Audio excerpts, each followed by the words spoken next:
So everybody, it's Xilicks here, and welcome to the very first week of the Baby League. Our first opponent is going to be the Donphanatic and the Norwich Skitty.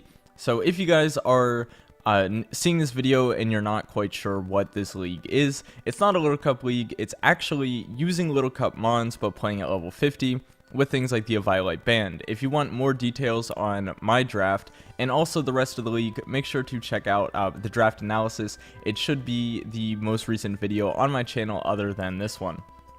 However, moving into this week, I'm not going to have a team builder for this. Maybe I will for future weeks if you guys are interested. But just for now, I can talk about what my opponent had and what I brought. So their draft consists of Impalm, which is one of the Z users, Timber, Shelmet, Tentacle, Hippopotapatos, that's hard to say, Ghastly, which is their second Z user, Magnemite, Krabby, Litleo, and Amora. So whenever I was building for this week, I was a little bit afraid of Magnemite because I was looking at his entire team and I'm seeing he does not have a single dragon resist other than Magnemite. Magnemite is his only resist to dragon, so I wanted to make sure that I had ways of dealing with it if it got brought. And I assumed it would be brought since I had a dragon, especially a dragon with a Z move, because if I could just click like Z Dragonium or whatever, it's killing something 9 times out of 10. So I wanted to make sure I had a team that supported Tyrant. So Tyrant was actually the first mon that I started kind of building around, and its set is Choice Scarf with Strong Jaw, running Outrage, Earthquake, Rock Slide, and Ice Fang. Mainly just because Earthquake is going to hit that Magnemite for us, Ice Fang to hit Hippopotamus, but I think Outrage might actually do more damage, but if I don't want to lock myself into Outrage, then there's that. But there would be no reason not to lock myself into Outrage, because if I was just clicking Ice Fang anyways and I was worried he might go into like Magnemite or whatever, either way, I had it just in case it was necessary or needed. And I'm running enough I'm running enough speed to outspeed everything on his team, barring if he has like a faster Choice Scarfer, then that will outspeed this Tyrant. However, Tyrant is pretty quick. It's not super fast, but he does got those tiny little legs that let him run. So hopefully I will be able to outspeed the majority of his team. Next up, I wanted a good way to deal with his physical attackers, because Apom can be a huge issue. I don't really have an amazing normal resist, so I want to make sure that I can deal with that. So I'm obviously bringing Growlithe with Intimidate, running the Rocky Helmet to get some chip damage on that, and potentially other things that are running physical attacks. Will-Wisp, obviously, to spread burns, Morning Sun to recover, then I have Flare Blitz just to hit everything, and Wild Charge for mainly the Tentacle. Then I have, for my next two mons, they kind of have the same purpose. I have Munchlax and Snivy, both of which can kind of be very bulky and set up. My Munchlax is running a Curse set with Rest, while my Snivy is running a Sub-Leech Seed set with like Leaf Storm and Hidden Power Fire. Snivy is more on the physical defensive side, while Munchlax is a bit more specially defensive. Then I have my Scraggy, which is a potential late game sweeper or a mid game setup sweeper with Dragon Dance, to potentially poke open holes for either Tyrant to win the game or Staryu, which is my next mon. Staryu is going to be a huge wall breaker, a definite revenge killer, Life Orb, Analytic with Surf, Psychic, Thunderbolt, and Hidden Power Ground.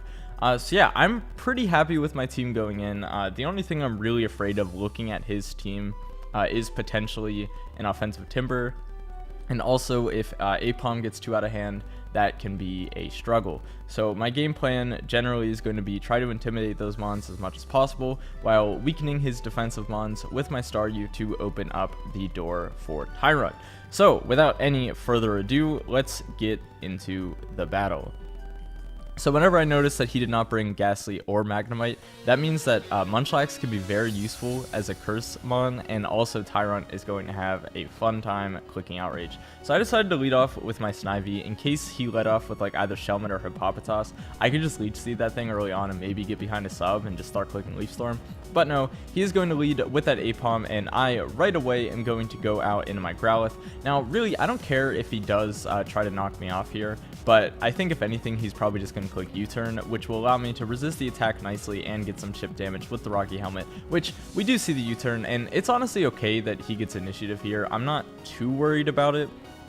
just because I do have pretty good defensive responses to what he may have. So he's going to bring out his Litleo, which I was kind of unsure why he brought out Litleo, but we are going to see here in a second as I switch into my Munchlax that he's running a pretty interesting set. Now, we are going to see that he is unnerved, but also he's running the Incinerate. So he wanted to try to catch my Munchlax in case I was running, you know, maybe a Chople Berry or like a Chesto Berry, or even like one of the 50% berries like Iapapa. But no, I am running Thick Fat with leftovers to be a very good switch in to this, and obviously that Incinerate did absolutely nothing. So here, he's going to switch out into his Hippopotas, and I make the great play of going into Staryu. Now, the reason I went into Staryu was, well, if he decided to attack again, I could live an attack, and he was most likely going to switch, which gives me a huge opportunity to punch some holes in those defensive mons. We are going to see him double into the Tentacle, and I do predict that going for a Psychic. Analytic Life Orb boosted Psychic is going to bring this thing down to about 5%, and after the Black Sludge recovery, I will be able to knock this thing out with a Surf. And that's what we are going to see here. So the reason obviously I'd Surfed is in case he goes back into Hippopotas or maybe goes out into Shelmet, the Surf is going to do a bit more damage than that Psychic. We are going to lose a bit of Life Orb, but that's fine. And here he's going to go into Timber. Now, I really wish Starmie got Psyshock, because whenever he went into this Timber, it's kind of telling me, okay, he probably just wants to knock me off. He's probably Assault Vest. So I'm just going to go into my Arcanine and Intimidate that thing. If he does knock me off, it's fine. He's going to take a bit of Rocky Helmet, and I should be able to take the attack nicely after the Intimidate.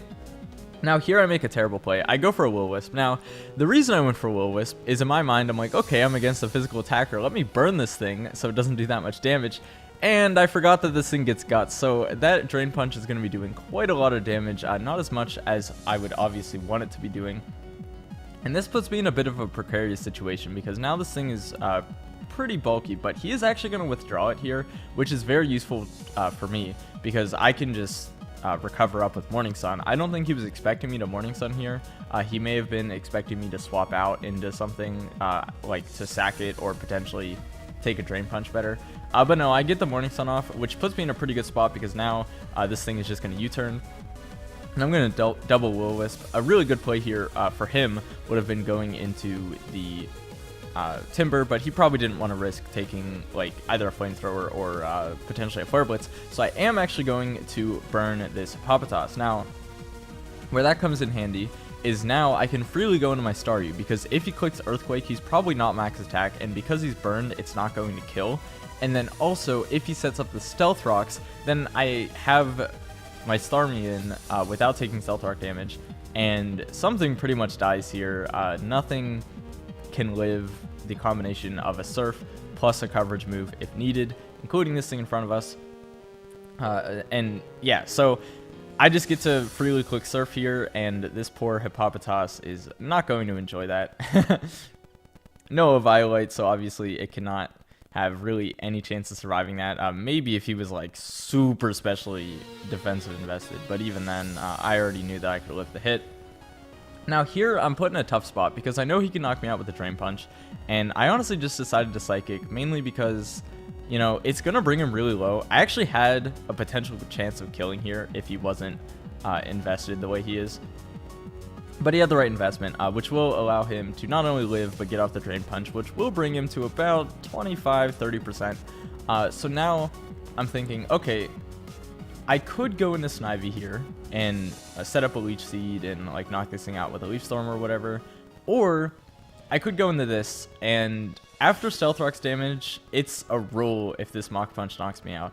And holy crap, I live on 1 HP and get off the Outrage. Now, this was terrifying, because had potentially I not survived that, this battle could have been a very different battle. But no, I did live on 1 HP, and I am going to be able to get off another Outrage against this Shelmet, which does a ton of damage. Now, he mentioned after the battle, I believe he brought the wrong Shelmet. He was anticipating to have a physically defensive one, where this one is more mixed defense. So that's obviously unfortunate. But I do get the 3-turn Outrage, so I will have no issue knocking out the Shelmet, and that leaves in our way only the Litleo and the Aipom. Now, the Aipom can knock me out with like a Fake Out if he's rocking that, Obviously, I'm only at 1 HP. And potentially, if the Litleo is Scarfed, he might be able to outspeed me. I'm not remembering Litleo's speeds here, but we see the speed. And honestly, I'm just going to click Outrage again. If I hit myself in confusion, it is what it is. I am going to break through. I'm going to click that Outrage, and it is going to absolutely decimate this Litleo. That honestly made me really happy whenever I broke through. And now it's just the Apom. If he doesn't have Fake Out and I break through again, I win the game. If he can fake me out, then I just go into my Arcanine to Intimidate and burn it, and then that's also the game. But I am going to break through, giving my little Chomper 4 knockouts this week, 2 going to Staryu, 4 to Chomper. I'm very happy about the outcome of this match. Obviously, there was a bit of luck at the end with surviving the Mach Punch and then also breaking through Confusion twice, and he also didn't knock me out with Shelmet. Had he clicked an attacking move there, he could have knocked me out. And then obviously he still would have had a pretty healthy Shelmet combined with Litleo and Apom at full health. So yeah, that is a bit unfortunate for him that it didn't play out to his hand. But fortunate for me, we are going to get a big 5-0 in the very first week of the Baby League. So yeah, I really enjoyed this battle. We had a pretty nice conversation afterwards, talking about, you know, different sets and stuff that we could have ran, and talking about some of his future sets and stuff. So as I mentioned, this league is basically for fun. We're all just kind of enjoying it and trying out new things.